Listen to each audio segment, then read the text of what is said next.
Traveling with Grandfather's Zoo. "All aboard!" shrieked Popeye, grandmother's pet parrot, as the family climbed aboard the Lucknow Express.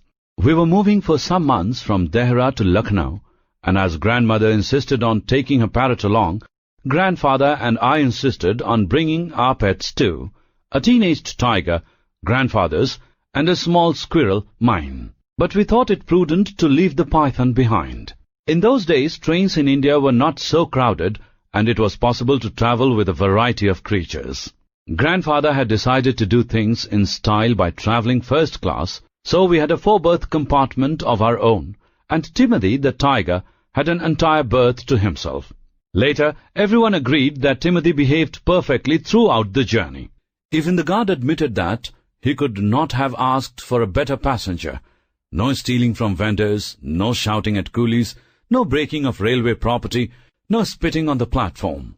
All the same, the journey was not without incident, and before we reached Lucknow, there was excitement enough for everyone. To begin with, Popeye objected to vendors and other people poking their hands in through the windows. Before the train had moved out of the Dehra station, he had nipped 2 fingers and tweaked the ticket inspector's ear. No sooner had the train started moving than Chips, my squirrel, emerged from my pocket to examine his surroundings. Before I could stop him, he was out of the compartment door, scurrying along the corridor.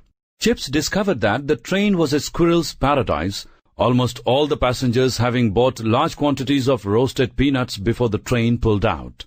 He had no difficulty in making friends with both children and grown-ups, and it was an hour before he returned to our compartment, his tummy almost bursting. "I think I'll go to sleep," said grandmother, covering herself with a blanket and stretching out on the berth opposite Timothy's. "It's been a tiring day." "Aren't you going to eat anything?" asked grandfather. "I'm not hungry. I had some soup before we left. You two help yourselves from the tiffin basket." Grandmother dozed off, and even Popeye started nodding, lulled to sleep by the clackety-clack of the wheels and the steady puffing of the steam engine. "Well, I'm hungry," I said. "What did Granny make for us?" "Ham sandwiches, boiled eggs, a roast chicken, gooseberry pie. It's all in the tiffin basket, under your berth." I tugged at the large basket and dragged it into the center of the compartment. The straps were loosely tied. No sooner had I undone them than the lid flew open, and I let out a gasp of surprise. In the basket was grandfather's pet python, curled up contentedly on the remains of our dinner. Grandmother had insisted that we leave the python behind, and grandfather had let it loose in the garden. Somehow it managed to snuggle itself into the tiffin basket. "Well, what are you staring at?" asked grandfather from his corner. "It's the python," I said. "And it has finished all our dinner." Grandfather joined me, and together we looked down at what remained of the food. Pythons don't chew, they swallow. Outlined along the length of the large snake's sleek body were the distinctive shapes of a chicken, a pie, and 6 boiled eggs. We couldn't make out the ham sandwiches, but presumably these had been eaten too, because there was no sign of them in the basket. Only a few apples remained. Evidently, the python did not care for apples. Grandfather snapped the basket shut and pushed it back beneath the berth. "We mustn't let grandmother see him," he said. "She might think we brought him along on purpose." "Well, I'm hungry," I complained. Just then, Chips returned from one of his forays and presented me with a peanut. "Thanks," I said. "If you keep bringing me peanuts all night, I might last until morning." But it was not long before I felt sleepy.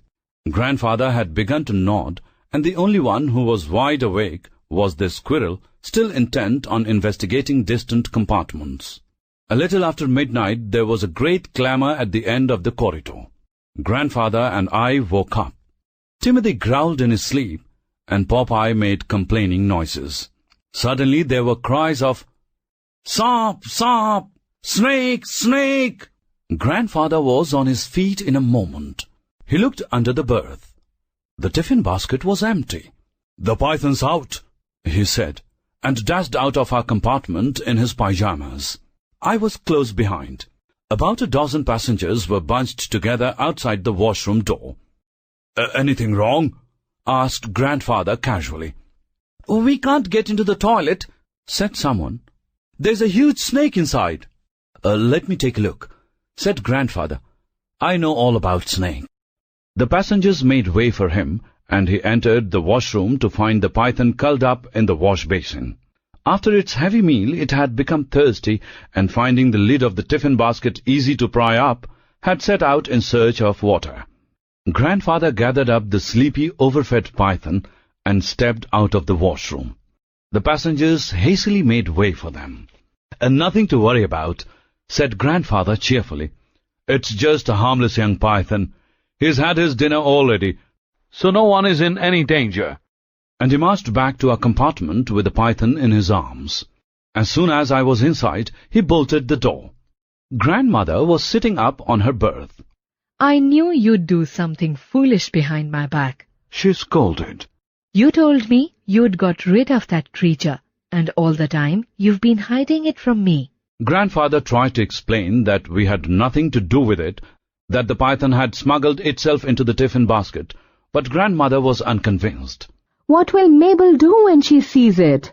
She cried despairingly. My Aunt Mabel was a school teacher in Lucknow. She was going to share our new house, and she was terrified of all reptiles, particularly snakes. "We won't let her see it," said grandfather. Back it goes into the tiffin basket. Early next morning, the train steamed into Lucknow. Aunt Mabel was on the platform to receive us. Grandfather let all the other passengers get off before he emerged from the compartment with Timothy on a chain. I had chips in my pocket, suitcase in both hands. Popeye stayed perched on grandmother's shoulder, eyeing the busy platform with considerable distrust. Aunt Mabel, a lover of good food, immediately spotted the tiffin basket, picked it up, and said, "It's not very heavy. I'll carry it out to the taxi.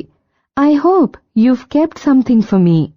"A whole chicken?" I said. "We hardly ate anything," said grandfather. "It's all yours, Auntie," I added. "Oh, good," exclaimed Aunt Mabel. "It's been ages since I tasted something cooked by your grandmother." And after that, there was no getting the basket away from her. Glancing at it, I thought I saw the lid bulging, but grandfather had tied it down quite firmly this time, and there was little likelihood of it suddenly bursting open. An enormous 1950 Chevrolet taxi was waiting outside the station, and the family tumbled into it. Timothy got onto the back seat, leaving enough room for grandfather and me. Aunt Mabel sat in front with grandmother, the tiffin basket on her lap. "Tell the taxi driver where to take us, dear," said grandmother. "He's looking rather nervous." Aunt Mabel gave instructions to the driver, and the taxi shot off in a cloud of dust. "Well, here we go," said grandfather. "I'm looking forward to settling into the new house." Popeye, perched proudly on grandmother's shoulder, kept one suspicious eye on the quivering tiffin basket. "All aboard!" he squawked.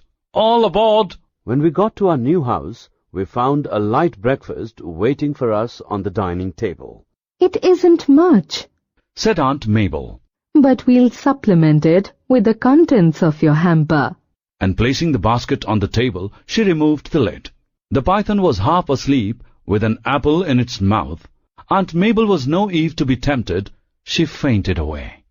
Grandfather promptly picked up the python, took it into the garden, and draped it over a branch of a guava tree.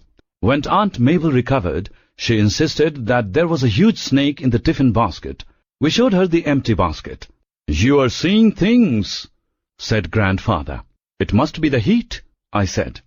Grandmother said nothing, but Popeye broke into shrieks of maniacal laughter, and soon everyone, including a slightly hysterical Aunt Mabel, was doubled